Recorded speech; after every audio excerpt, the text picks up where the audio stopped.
Welcome to Canadian Mortgage Hangout TV. My name is Gord McCallum. I'm going to try to look at my mic because I notice when I watch the show, I do a lot of this. I look at this screen, and then I look at that screen, and then I look at the people outside my office. It's so you're making sure everybody's working at First Foundation at all times. Maybe I'm just doing my my Stevie Wonder kind of thing, but I'm trying to watch the camera so I don't look like I'm distracted as much.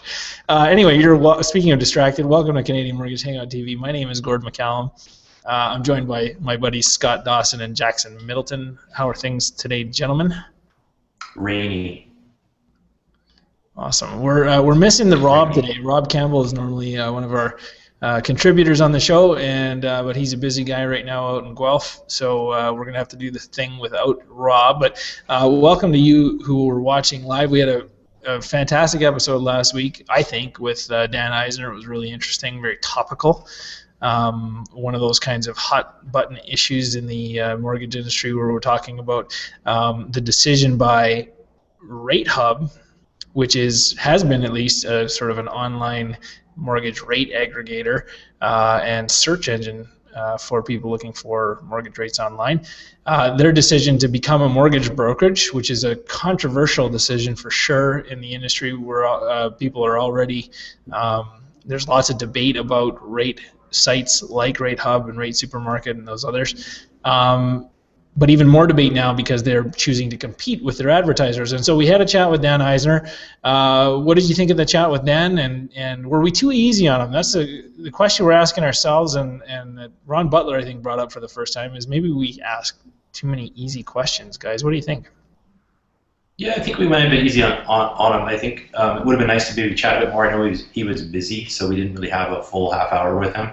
And he was a bit limited with what he could talk about because of what's happening, right? So maybe it's something he'd want to come on after everything, once the dust settles, maybe to talk about why he made the decision and how it's worked out for him. Yeah, well, go ahead, Jackson. What's the latest on that front?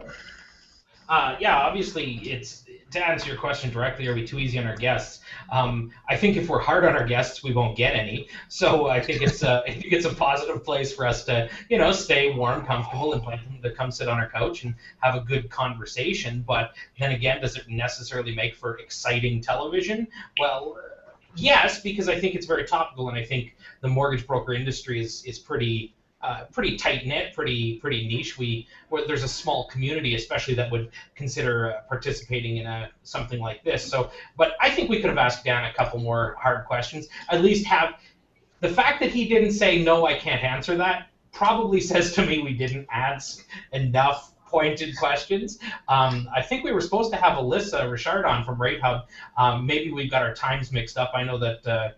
Time zones always kill me. I always lose my time. So, Alyssa, if you are watching this and you want to join us, Scott's going to send you an invite right now, and we'd love to have you jump in the conversation.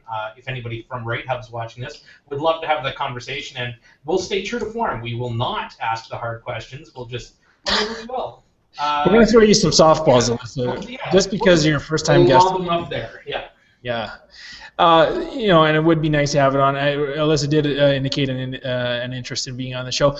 Just for the viewers who are tuning in and missed the show last week, Dan was going into a board meeting, I think, right after the show or the next day to speak with his board about whether or not to continue advertising with RateHub and maybe what some of their legal options were with regards to Jim Laird's non-compete. They did issue a press release, which I tweeted, and you can read at Gord McCallum, that said, yeah, we're done. We're not going to advertise with RateHub anymore. We're going to put our advertising dollars somewhere else. So potentially a good-sized loss to RateHub in terms of revenue. They may not care. I suspect they anticipated that. If you make that decision to compete with your advertisers, you're going to lose some, and you might lose the biggest one. So... do you think, at the end of the day, would you have made a different decision, Scott? Is everybody sort of acting rationally in this battle? Yeah, I think so.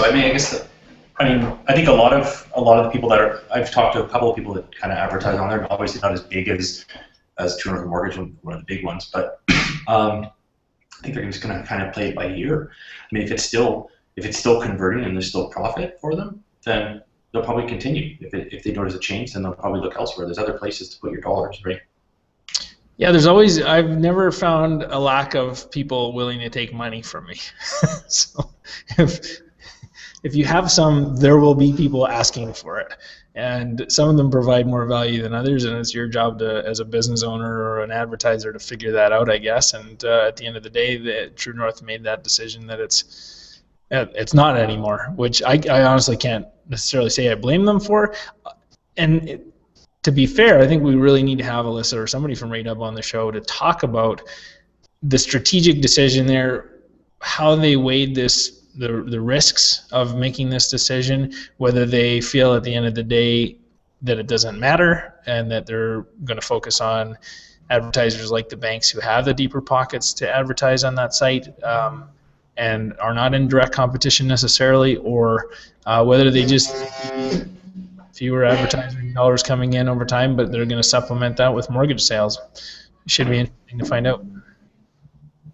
So yeah, the conversation is interesting when you look at, especially in depth with this, with Dan Eisner, removing his money. True North is now no longer advertising on Rate Hub, and I guess the reason is their former COO went over to Rate Hub, and this is the kind of the controversy that Mortgage Broker News has been reporting on. And now Dan is kind of saying, well, there's a non-compete clause, and of course that's stuff we couldn't talk with him about last week.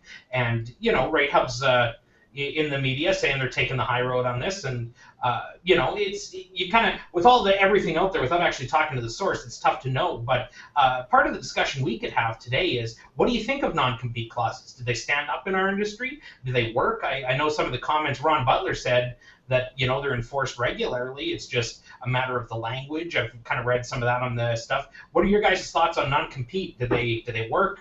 Are they enforceable? Are they standard practice in our industry? I'll start by saying I am not a lawyer, so this is not legal advice. But yeah, I mean, we have them in our agreements. I definitely see more enforcement and more respect for them in the insurance industry than I have seen in the mortgage industry.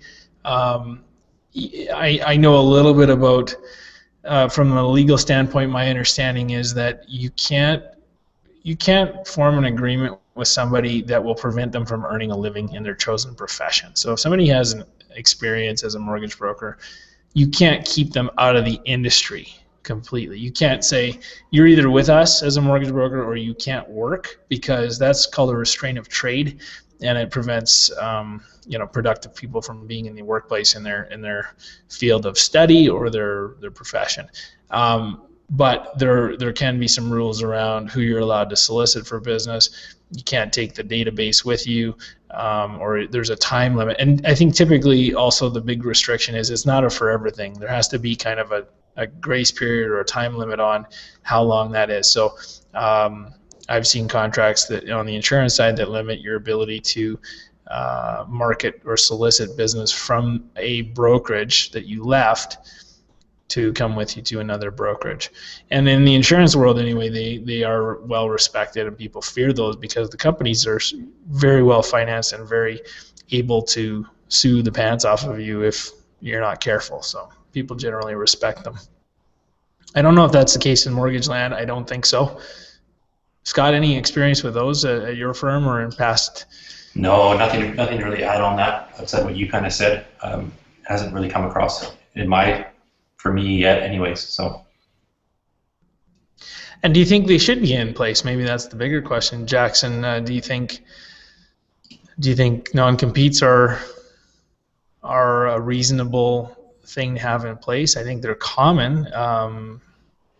Do you think they're something that a company should be enforcing more? And maybe does it apply in different scenarios differently? Well, yeah, I guess I really have to get down to the bottom of what the non-compete is trying to accomplish. I'm sure different people have different interpretations of a non-compete, and if it's like what you were saying, blocking somebody from their profession, well, no. But for me, I guess it really boils down to who does the client belong to. If I'm working at a mortgage brokerage and I have a bunch of clients and I choose to leave. Now, can I solicit those clients based on my previous relationship? So where is that relationship held? Is that with the brokerage or is that with the broker? Because when I started in the industry, I had a real issue. I started with a franchise, and when I left there to go on my own, not the franchise, but an agent that had left there and started his own company had stolen the database and had sent out letters to all of my existing clients. And the only reason I found this is because my brother-in-law Keith got a letter and said, "Who is this? Why is he emailing me?" So we actually phoned him, and he goes, "Yeah, how'd you get my information? I'm not a client of yours." And we grilled him, and he ended up hanging up on him. So it's more, to me, at the time I really didn't think much of it, but as I kind of got a little bit more experienced in the industry, that's a real invasion of privacy. Like, where there's a breach of privacy laws there, where he went, stole my database. Now, it wasn't even my database. It was the database that I had worked at a company that I worked for previously, but still, yes, I can see a non-compete clause to protect the brokerage, because the clients belong to the brokerage, in my opinion. So, I see a non-compete clause makes perfect sense in that, and I think it's also to protect the clients as much as it is to protect the company. You touch on a really important point, and I think that's lost in a lot of those conversations, is who is the client given consent to be contacted by? If you have, you have consent documents that the company is allowed to contact you, or the broker. I think it also, Scott, wouldn't you agree that it probably has something to do with the business model of that brokerage and who is paying to acquire the client?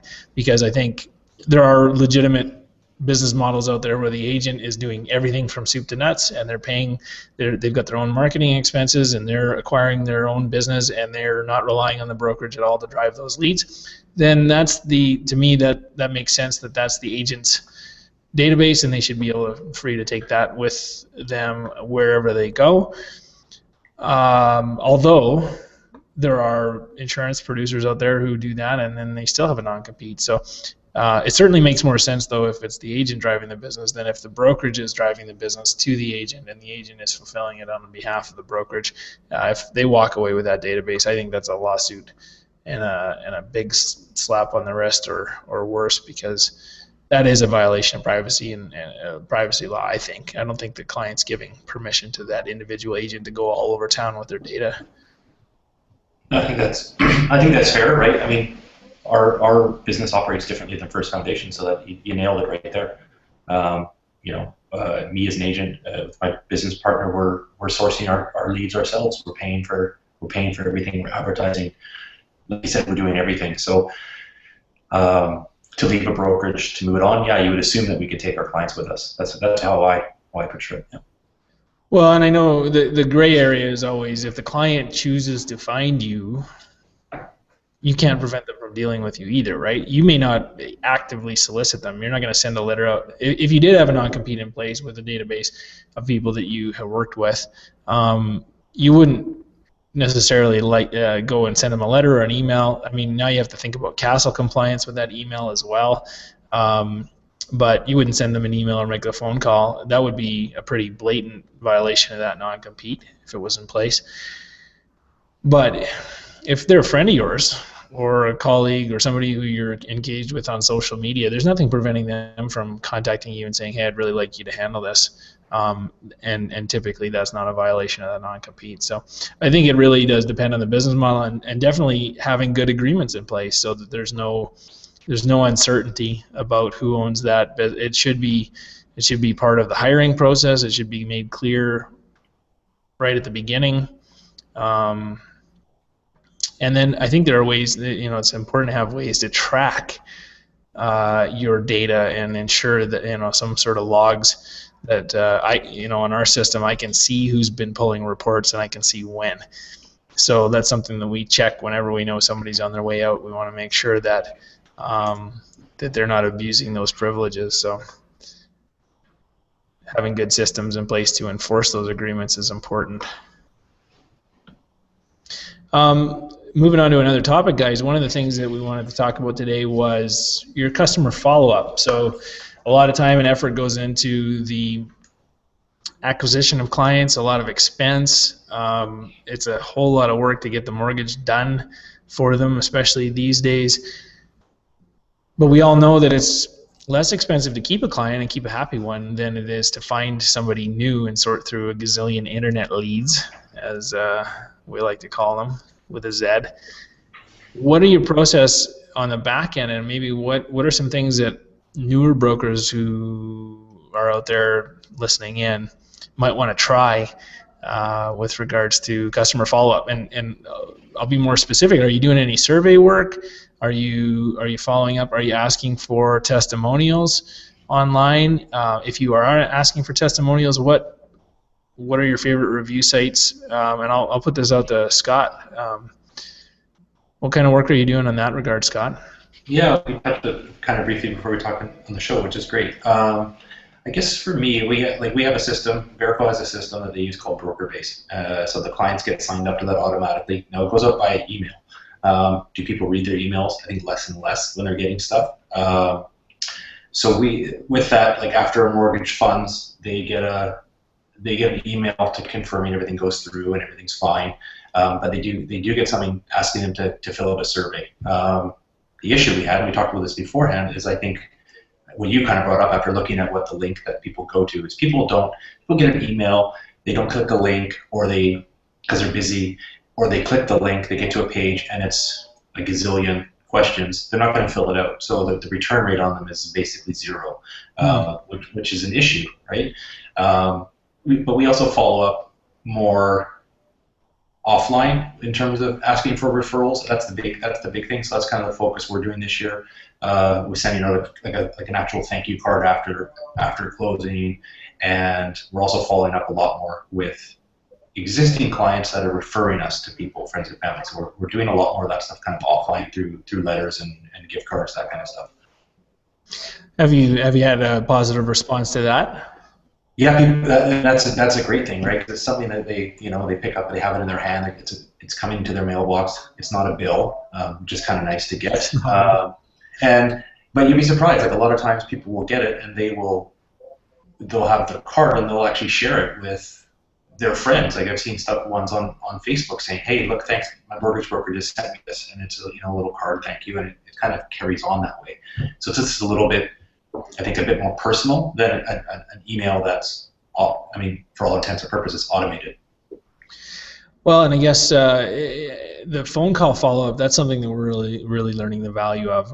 In this new age of castle compliance, you always they can't get you for a phone call, and it does seem to be, maybe it puts, I wonder if it's because it puts somebody on the spot a little bit more, but it just might be a friendlier way to do it, to have them follow up. So one of the things, can I ask how many questions are on the Verico survey that you send out?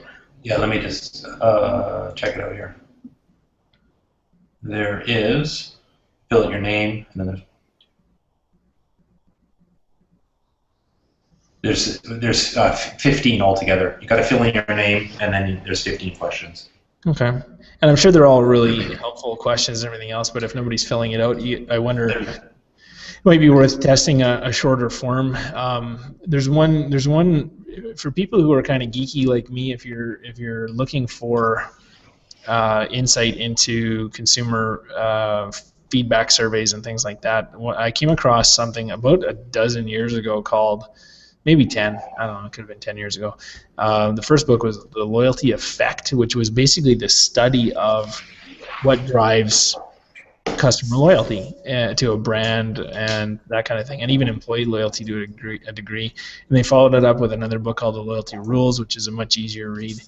And then it's evolved now into Net Promoter Score and Net Promoter Score 2.0 or something like that. And the author's Fred Reichheld. It's interesting that he was able to milk 4 books out of one question, but ultimately what the science does and the research that these guys did, and I think the consulting firm was Bain & Company, but they researched it and they basically narrowed every customer survey question ever asked down to one important question, which was, on a scale of 1 to 10, how likely are you to refer a friend, a colleague, or a family member to your company, to this company? And there's a bunch of science behind why you use a 10-point scale, and there's science behind, basically anything 7 and under is not coming back. It's just not. And if you get an 8 and up, there's a scale, and I haven't looked at it in a long time, so I need to brush up on it because it's something that we want to implement finally. It's something that I've had on my to-do list for about 8 years. But it's really interesting stuff. So have a look at that. Take a look at the Net Promoter Score, or it's called the Net Promoter System now, and how it can affect your business. It's really easy because it's one question. So you send out the survey. The barriers to filling it out are pretty low compared to some of the longer ones, and it might actually be beneficial in terms of studying, and I think seeing how you're improving over time, which is important. But yeah, check that out. I'd be curious to know if anybody watching has had any experience with it. I think the folks at Merrick's have implemented it, if I'm not mistaken. So maybe our buddy Lloyd Pritchard and his experience over at Merrick's, or somebody from Merrick's could tell us if they're using the Net Promoter System at their shop and what their results have been like. Do you guys think? Oh, go ahead, Jax. I was just going to jump in and say, I've kind of seen it from both sides now. I think it's hard if you're an individual broker to ask that question after the transaction is done. If you've done the sourcing of the lead, if you've done the underwriting of the mortgage, you followed up and you've been through the whole process, it's really hard to ask, well, how did I do? And I find that coming from, like, when I was writing deals on my own in my own company, I didn't do the follow-up, and it was because I tried a couple of times and I found it very awkward. And because it's like you've just finished the transaction with them, and if it's bad, if it's good, you're kind of pumping your own tires, right? You don't want to hear that you were terrible, and you don't want to ask a question that just pumps your own tires. So as an individual agent, I found it very difficult. Now, being with a company asking on behalf of the company, like the company asking on behalf of the company about an individual agent, I think that level of separation allows for the person to be more honest. It's also easier to ask for it. Hey, why don't you write a review on Yelp for me?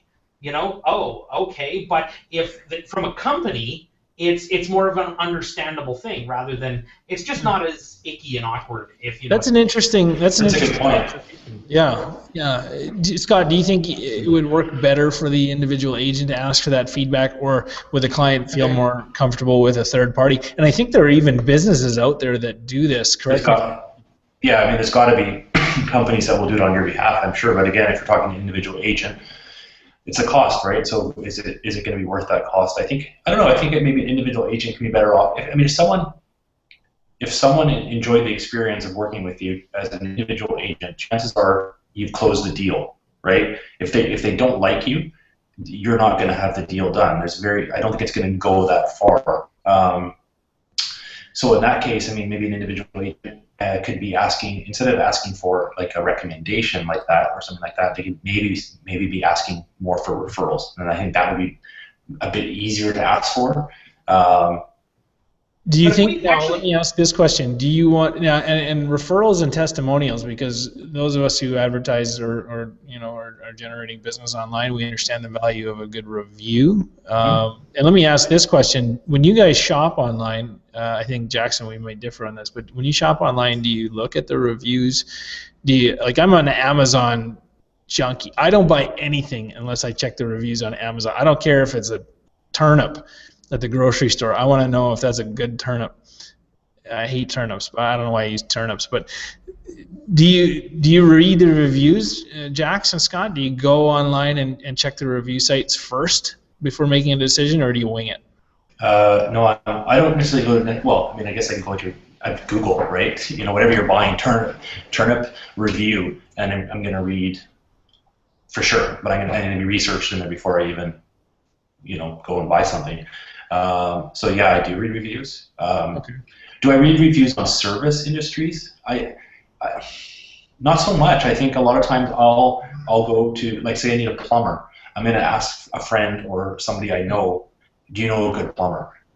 I'm not going to go on. I'm not going to go online and go, who's a good plumber. You do a social request, like would you shoot that out on a Facebook post? Yeah, send it on. Looking for a good plumber. Yeah, send it on Facebook, or if you know someone that's had, I don't know. I mean, you might know someone that just built a house, or whatever it's for, right? I trust, I think, a peer review more than for a service industry, especially. I think a peer review would be better to me than just reading reviews online. And I think some of the social sites are trying to basically link reviews to your peer group. So if you're looking at a review, it's going to point out that, hey, Scott Dawson, who also you like as a friend. Yeah, I think Google. I'm pretty sure Google does that based on the Play Store. The Play Store does. I know that. Yeah, so you see that, so you can see if you're connected somehow. You're going to say, hey, Scott likes this mortgage broker. Right. I guess maybe I'm a hybrid. I think, Scott, your service industry. See, service industry is actually where I do go and look for reviews. Like, for example, if I'm looking for a restaurant, I'm on Yelp. It doesn't matter where I am. Yelp is a great place to find reviews on restaurants. Now, I'm a little bit more than, okay, this has 4 out of 5 stars. I'm going to go in, I'm going to look at the reviews, I'm going to read them, and I'm going to actually go and read other reviews that the person has left, or at least look at their profile to see, if it's a legitimate review. And it's weird that I'll do that for restaurants, but maybe not for a plumber, although I live in a condo, so I don't really need a plumber. But no, as for individual gadgets, no, I don't look at Amazon. I typically know what I like. Scott's on the phone, which is awesome. But no, I'm not really a product review guy. I'm more of a user service review guy. I've done for both. Like I admit, I think because earlier on in my life I got burned so many times on crap that I bought that was nowhere near the hype of the advertiser. Because at the end of the day, the person selling the service or the product is never going to say it's just okay. It's the product's all right. It's not bad. They sometimes tell that story through their pricing. It infers that it's just okay, but they're not really going to say this is a pretty crappy product, to be honest with you, and it really doesn't work. But the people who bought it will, and the people who hired that service company will go, you know what, the guys showed up, they didn't know anything, they did a terrible job, they were lazy, it was awful. So Scott, you've either got a hot internet lead on the phone or Rob Campbell. Which is it? I've got Rob Campbell on the phone calling our line. Yeah, he's got let's get it going here. Hey Rob, there you go. Comment away. Hey guys, I couldn't be away from you for an afternoon. I'm too busy inking deals here, but I love you so much. I'm listening to you guys in the background. Awesome. Thanks, Robbie. Can you guys hear me okay? Yeah. Hello? Yeah. Go ahead, Rob. Oh, okay. Did you guys hear what I just said? Oh yeah. Yes, thank you. Okay, good. So you know what? I'm listening to the background of you guys, and I heard the question going about. Reading online reviews. Let me tell you, here's my opinion on online reviews. I don't even pay attention to them anymore, and you know why? Because we got services like Fiverr, and we got services like Elance or whatever, and for $5 or $10, you can get a whole bunch of fake bots to write reviews. I think if they're local reviews from people that you know in your city or of that nature, then yeah, maybe. But quite honestly, I don't even pay attention to reviews anymore. I think we've gone so far into paid for review, feedback. I think clients now asking for that referral means a lot now to me, because people are just so skeptical these days on maybe what they read online. So I think that getting people to sing your praises, I think that will go well, way better than online reviews. But anyway, that's my feedback, and I love you guys so much. I couldn't even be away from you. So have a good afternoon, and keep up the good work, guys. Thanks, buddy. Thanks, Rob. So to sum up, I mean, Rob's bringing the skeptical viewpoint, which is these are all gamed. People have figured out how to post fraudulent reviews. I know that occasionally I come across competitors of mine in the industry who have a review from Chris Johnstone, which I find interesting, because Chris is an SEO guy, in Toronto and who probably didn't get a mortgage from one of my competitors in Edmonton, and yet still shows up as a review. So that is interesting, Rob. And I think there is a degree of review fraud out there. I tend to try to read these things with a cautious approach online. I like the verified buyers on Amazon, although there's nothing preventing the company from buying their own product. But it is good. Now, Christine Buman, Jax, I see a tweet here from Christine. Would you like to share that with our audience? Yeah, we've got a couple on the CMHTV hashtag on the Twitter. She says, I sent a $50 gift card to every closed deal and a handwritten thank you to the referrals. I also have a high rate of return on my surveys. So, and she just mentioned that she does a follow-up congrats call on the closing day, but she's gotten the best response a week or so after, because Robbie C there in Guelph moving, yeah, he went and said, I think a referral or feedback needs to be on day of closing. And Mark Brennan, the at YYC mortgage guy, says testimonials, reviews, I think we all use them and ask for them, where referrals are what we are wanting. And yeah, it's... Yeah. Well, that's important, right? You wouldn't necessarily ask for a testimonial or a review or a referral from somebody where maybe they were a difficult client to work with, or it didn't go well, or maybe you dropped the ball. So automation can be dangerous in that case. You don't want to necessarily have it so automated that you just had the world's worst mortgage underwriting experience ever, and the client was losing their hair and hating you and poking you with needles in your voodoo doll. And Well, then, here, hey, tell me how I did, or would you refer me to a friend or family member, please? That's just insulting. And I'm gonna go back to something that Scott said, because I'm gonna pick this up a little bit. Scott, you said that typically if they don't like you, they're not gonna fund the transaction with you.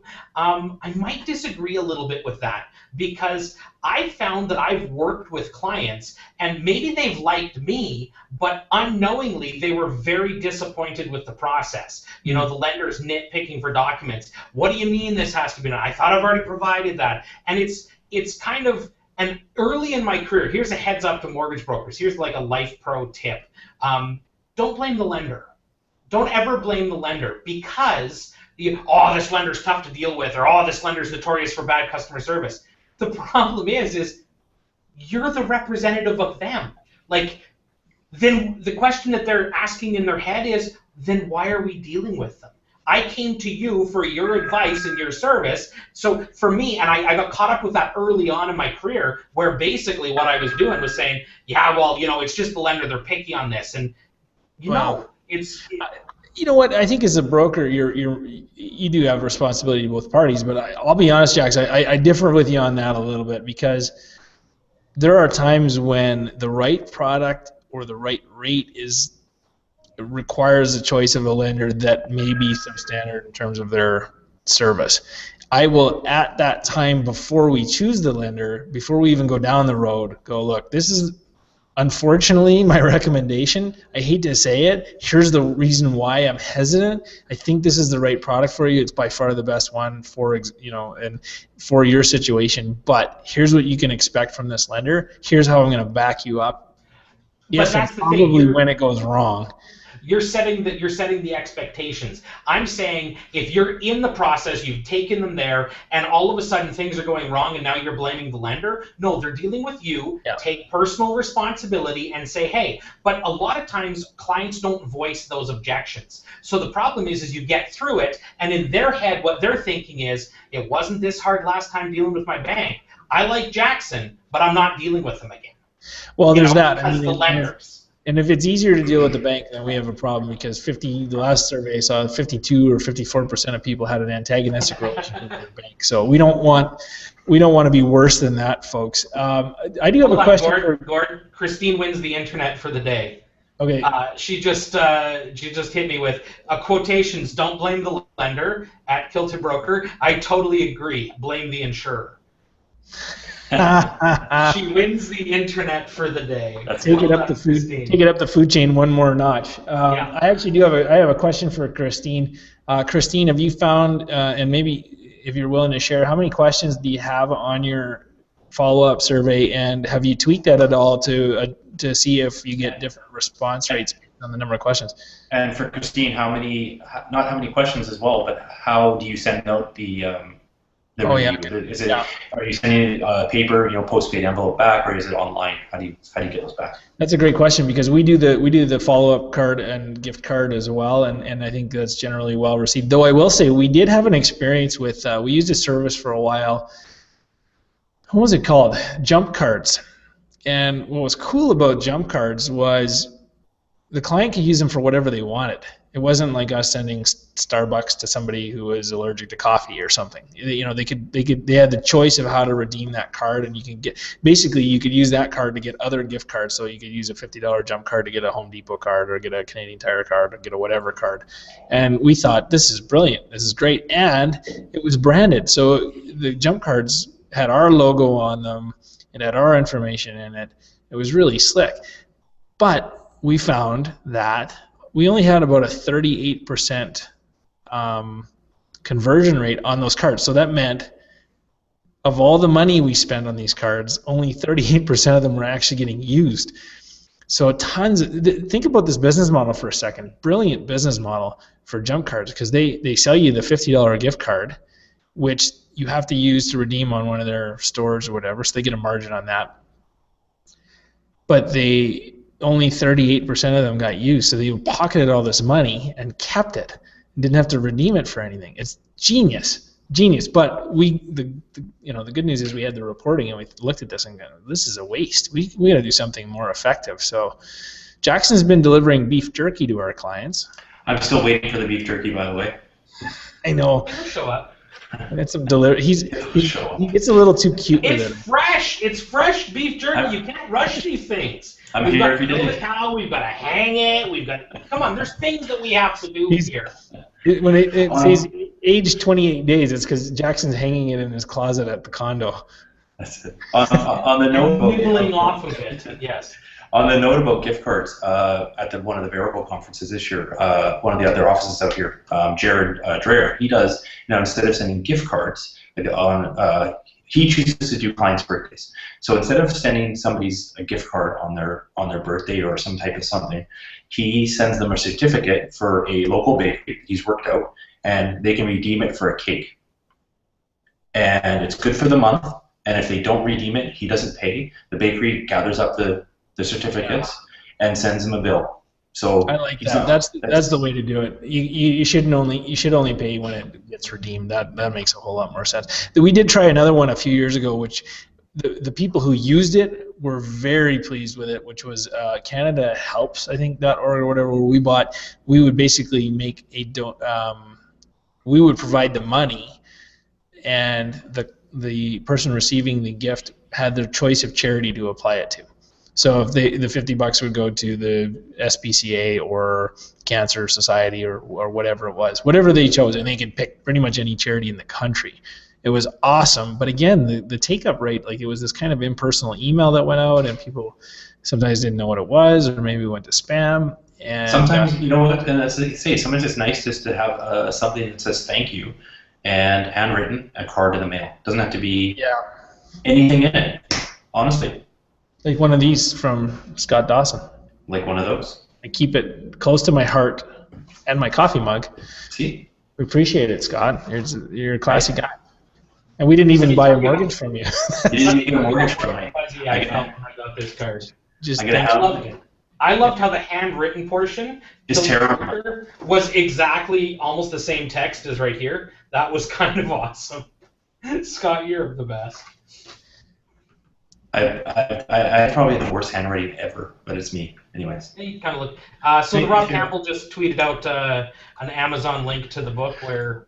Yeah, that's the latest one, Rob. That is the latest version of it. I actually don't have that one. I have the Ultimate Question 1.0 apparently, but I have 3 out of the 4 books, and I think there's all kinds of. It's like Good to Great. Like, there's a whole industry that has sprung up around the book. Like, probably can have a vacation getaway to learn more about the Ultimate Question and study it, and do yoga to meditations about the Ultimate Question, and buy the Tropical Paradise if you want. But you don't have to go that far. The books are sufficient, I think. So Christine just hit us. She's got 6 questions on her survey, and her broker actually mails them. She does the thank you card and the gift card separately, but she has used online ones as well.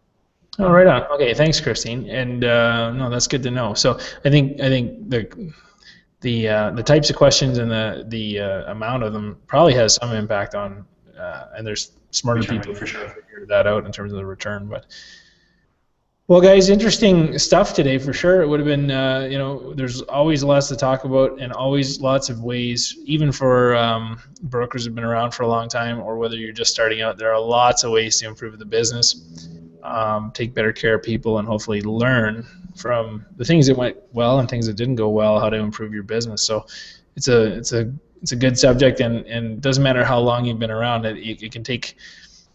It doesn't take as long to implement some of these things as you might think, but you have to do it, and you have to be disciplined with it and build it into your everyday and just make it happen. So definitely a kick in the pants for me too. It's something that we want to improve on. So any final thoughts, gentlemen? Like for the show, not for life. I don't think any of you are dying. I'll just wait patiently for my beef jerky. Yeah. I'm just going to sit here and smile. It's the test of your willpower. Both of you, actually. Thanks again for watching. Thanks, Christine. Thanks, everybody. Mark, for tuning in. And Rob, we'll see you next time. Actually, you know what, guys? I'll probably be off the show next week because I'm going to be on vacation with my family. So I'll leave it up to you to find a suitable topic and discuss it. But hopefully Alyssa Richard or Richard, we're not sure if she's French or not, from Rate Hub will join us on the show at some point, hear their side of the story with regards to True North. As always, great to visit with you guys. Enjoyed the conversation, and have a great week. End. Goodbye. There we go. Goodbye.